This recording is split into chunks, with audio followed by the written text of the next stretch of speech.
दत्ता गोरडे आजपर्यंत मतदारसंघात कधी दिसले नाही आणि दिसणार पण नाही। दत्ता गोरडे हा असा माणूस आहे, जेव्हा इलेक्शन जवळ येईल का तेव्हाच बाहेर निघणार असा विषय। एक आपला माणूस म्हणून त्यांनी कधीही सामान्य कार्यकर्त्याच्या खांद्यावर हात ठेवला, त्यामुळे जनता त्यांच्यावर खूप प्रेम करते। दत्ता गोरडे आम्हाला कधी माहित नाही, काही नाही, आम्हाला बापूच माहिती। आरोप करणारा जे आहे ना त्यांना फक्त आरोपच करू शकतो, बाकी काहीच करू शकत। 5 वर्षापासून बापूच आमच्या संपर्कात आहे किंवा आम्हाला कुठे अडचणी आल्या तर बापूच आमच्या कॉन्टॅक्ट मध्ये येतात।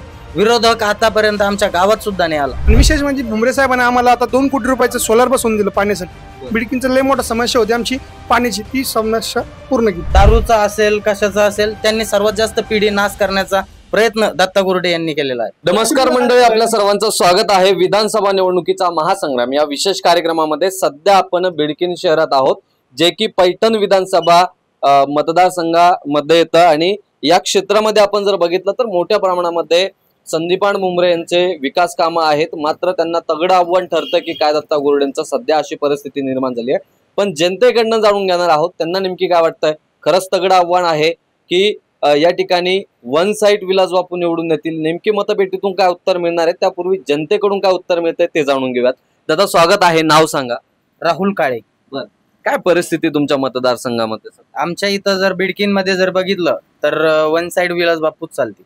काय कारण आहे विलास बापू चालण्यामागे? विलास बापू चालण्यामागं जे भुमरे साहेबांनी पालकमंत्री होते त्यावेळेस मेन मुद्दा म्हणजे आमच्या गावात बिडकीन मध्ये छत्रपती शिवाजी महाराजांचं स्मारक हे सगळ्यात पहिलं त्यांनी त्याचं काम केलं। त्यामुळे जे आमचे युवा तरुण पिढी ते तर विलास बापू यांच्या पाठीमागेच उभे राहणार। बरं मला एक सांगा, सलग 5 वर्ष त्यांना या ठिकाणी आपण जर बघितलं, सलग 5 टर्म 5 वर्षांनी 5 टर्म म्हणजे 25 वर्ष संदीपान भुमरे यांना दिलेली आहे। काय कारण होतं? संदीपान भुमरे साहेबांचं काम असं आहे, कोणताही सर्वसामान्य कार्यकर्ता जर साहेबांपर्यंत गेला तर त्याला कधीही असं हकलपट्टी वगैरे असं वेगळा विचार करत नव्हते। ते एक आपला माणूस म्हणून त्यांनी कधीही सामान्य कार्यकर्त्याच्या खांद्यावर हात ठेवला, त्यामुळे जनता त्यांच्यावर खूप प्रेम करते आणि त्यामुळे ते 5 टर्म आमदार राहिले आणि संभाजीनगर मध्ये सुद्धा खासदार झाले। नक्कीच काय वाटतं तुम्हाला 2024 चा भावी आमदार कोण असेल आणि काय कारण? विलास बापू। विलास बापू आमदार होईल अशी एकंदरीतच सर्वांची तुमची इच्छा आहे, पण कारण काय? विलास बापूंचं काम काय? विलास बापूंचं कारण असं आहे की युवा पिढीला खूप जीव लावतात, सुखादुखात सर्वांच्या राहतात।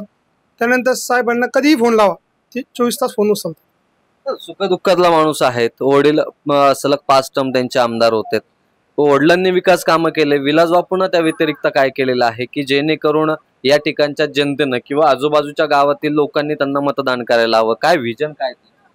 काही नाही, ते युवा पिढीला जीव लावतात। सुखादुखात बापू 100% हजर असतात। कोणात लग्न असो, कोणाचं साखरपुडा असो, दुःख असो, 100% बापू हजर असतात। त्यानंतर बापूंनी स्वतः मनावर घेऊन गावात जाऊन गट्टूचे कामं बघितले। छत्रपती शिवाजी महाराज पुतळा बसवला आमची इथं। डॉक्टर बाबासाहेब आंबेडकरांनी संविधान मंदिरांसाठी बापूंना निधी उपलब्ध करून दिला। दुसरी महत्वाची गोष्ट की दत्ता गोरडे कधी मतदारसंघामध्ये दिसले काही समस्या सोडवताना? दत्ता गोरडे आजपर्यंत मतदारसंघात कधी दिसले नाही आणि दिसणार पण नाही। काय कारण आहे? कारण त्यांना माहितच नाही कुठं काय आहे म्हणून, त्यामुळे ते दिसणार नाही। हेच सुखदुःखात कामी येणारा नेता कोण आहे? कोण नेता कामा येणारा कोण? बापू। बर नक्कीच काय वाटतं कोण आमदार होईल 2024? विलास बापू भुमरे। का विलास बापू? आमच्या पाठीशी तेच आहे, त्याच्यामुळे आम्हाला बापूच लागते सध्या। दत्ता गोरडे का नको? दत्ता गोरडे आम्हाला कधी माहित नाही, काही नाही, आम्हाला बापूच माहिती। दत्ता गोरडे हा असा माणूस आहे, जेव्हा इलेक्शन जवळ येईल का तेव्हाच बाहेर निघणार असा विषय। सुखदुःखात काम कोण येतं मग? बापू। बापू कोणी असू द्या, विरोधक असू द्या, कोणी जा त्यांच्याकडे, सर्वांना काम येते। 4 वर्ष दत्ता गोरडे मतदारसंघात फिरत कुठं दिसतच नाही ते।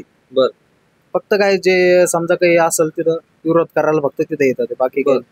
पण सातत्यानं आपण जर बघितलं तर संदीपान भुमरे यांचे वाईन शॉप आहे, त्यांचा दारूचा व्यवसाय, असे विरोधक आरोप करताना दिसतात दत्ता गोरडे। आरोप करणारा जे आहे ना त्यांना फक्त आरोपच करू शकतो, बाकी काहीच करू शकत नाही। छत्रपती संभाजीनगर मध्ये त्यांचं स्वतःचं वोटिंग नसताना, आमचा तालुका नसताना ते 1.5 लाखाची लीडनं निवडून आले। तर हा तर त्यांचा बालकिल्ला आहे, इथं विशेष नाही काही। नक्कीच। आणि काय वाटतं तुम्हाला की विलास बापूंना का सध्या या ठिकाणी संधी द्यायला हवी? संधी द्यायला हवी कारण की केंद्रामध्ये आता खासदार साहेब आमचे केंद्रामध्ये गेले, त्याच्यानंतर आता सत्ता पण महायुतीची येणार आहे। जर गतीनं विकास जरा करायचं असेल तर बापूच. बापूंनी तरुणांसाठी काय केलं किंवा संदीपान भुमरे यांनी तरुणांसाठी काय योगदान दिलं? तरुणांसाठी तर खूप केलं. तरुणांसाठी केलं म्हणून तर एवढी त्यांच्या मागे जनता आहे ना. बिडकीनला एमआयडीसी येते, यातून या ठिकाणच्या स्थानिक मुलांना रोजगार मिळतोय. रोजगार आता मिळणारच आहे. असं पण आता काही अडचण आली कंपनीमध्ये, समजा प्रॉब्लेम यायला लागला, घ्यायला नाही लागले प्रॉपर, तर ते बापूंना सांगितलं एक कॉलवर ते सगळ्यांना घेत कंपनीमध्ये. नक्कीच. असं आपल्याला वाटत नाही का की भुमरेंना 25 वर्ष संधी दिली, आता त्यांच्या चिरंजीवांना द्यायची, कुठेतरी घराणेशाही आहे? घराणेशाहीचा विषय जर केला तर आता विरोधक म्हणताय घराणेशाही. विरोधकाला 4 वर्ष काही दिसत नाही आमच्या तालुक्यात, आणि ज्या वेळेस समजा इलेक्शन यायचे, मतदान यायचं, त्यावेळेसच हा माणूस बाहेर निघतो. मग 5 वर्ष आम्हाला बापूच, आतापर्यंत आम्हाला 5 वर्षापासून बापूच आमच्या संपर्कात आहे, किंवा आम्हाला कुठे अडचणी आल्या तर बापूच आमच्या कॉन्टॅक्ट मध्ये येतात. विरोधक आतापर्यंत आमच्या गावात सुद्धा नाही आला. आज त्यांच्या समजा कुठंतरी त्यांची एक रॅली निघली, कुठंतरी एक प्रभात फेरी निघली 4-5 लोकांमध्ये, तर आज आले ते फक्त बिडकीनला. याच्या आधी कधीही बिडकीनला नाही, किंवा आमच्या कोणाच्याही संपर्कात नाही, किंवा कोणाचं एखादं काम जरी केलं त्यांनी बिडकीन मधले, तरी आम्ही तुम्हाला सांगू शकतो की बिडकीन मध्ये एकाही कार्यकर्त्याचं काम त्यांनी केलं. म्हणून आम्हाला बापूच आमदार होईल. काय वाटतं, वडिलांच्या विकास कामाच्या जोरावर बापू निवडून येणार की स्वतःच्या करतो? स्वतःच्या काय स्वतःचं करतो तो? स्वतःचं करतो तो खूप चांगला आहे त्यांचं. वडिलाचं तर आहेच, पण स्वतःचं खूप चांगलं आहे. झडपी सभापती होते त्यावेळेस इकडे काही विकास कामं त्यांनी केली. ते जिल्हा परिषद सदस्य होते त्यावेळेस, ते बांधकाम सभापती होते त्यावेळेस भरपूर निधी साहेबांनी उपलब्ध करून दिला. आणि विशेष म्हणजे भुमरे साहेबांनी आम्हाला आता 2 कोटी रुपयाचं सोलार बसवून दिलं पाण्यासाठी. बिडकीनचं लय मोठा समस्या होती आमची पाण्याची, ती समस्या पूर्ण केली. बापूचा विषय कसा होता, बापू ज्यावेळेस सभापती होते त्यावेळेस आमच्या गावात अनेक ठिकाणी गट्टूचे कामं दिले, रोडचं काम केलं, किंवा शेतकऱ्याच्या समस्या त्यांनी सोडवल्या सभापती असताना. त्यांचे स्वतःहून वैयक्तिक कामं सुद्धा खूप केले. आणि ज्यावेळेस स्मारकाचा विषय आला होता त्यावेळेस साहेबांच्या निधीतून आम्हाला सुशोभीकरणाचं काम आलं, पण स्मारकाचा विषय होता तो बापूने आम्हाला स्वखर्चातून 15 लाख रुपये स्मारकासाठी दिले. त्यांनी त्यांच्या स्वतःच्या खिशातून पैसे दिले आम्हाला स्मारकासाठी. एकीकडे आपण जर बघितलं तर विकास कामं ते करतात, मात्र विरोधक सातत्यानं त्यांच्या वाईन शॉपवरून आरोप प्रत्यारोप करताना दिसतात, मुद्दा उचलतात की तरुण पिढी नासवण्याचं काम संदीपान भुमरे करतात.